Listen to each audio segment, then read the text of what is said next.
अयोध्या येथील श्रीराम मंदिरात रोख रक्कम, सोनं चांदी जे भक्तांनी दान केले याची लूट झाली आहे. यामुळे देशभरात रामभक्त हिंदू बांधवांकडून या लुटीचा निषेध करून लुटारूंवर कडक कारवाई करावी अशी मागणी केली जात आहे.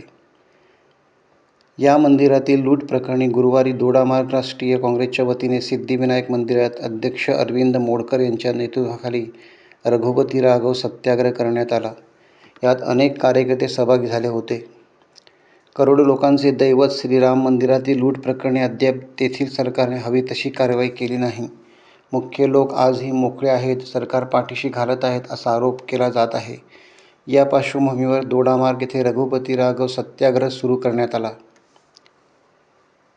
दोडामार्ग येथे रघुपती राघव सत्याग्रह आंदोलनवेळी जिल्हाध्यक्ष अरविंद मोंडकर, सेवादल जिल्हाध्यक्ष अजिंक्य गावडे, तालुकाध्यक्ष बाबू गवस, संतोषकुमार दळवी, जिल्हा उपाध्यक्ष वासुदेव नाईक, सुभाष दळवी, सुधीर चांदेलकर, सुधीर गवस, श्रीकृष्ण गवस, संदीप नाईक, सोनू गवस, मोहन गवस, बाबाजी सावंत, सुशांत बोंद्रे, दीनानाथ उगवेकर, मदन सावंत, तुकाराम नाईक, विजय हेरेकर, देवानंद हजारे व इतर कार्यकर्ते उपस्थित होते.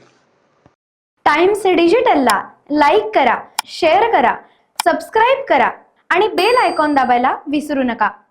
Times digital.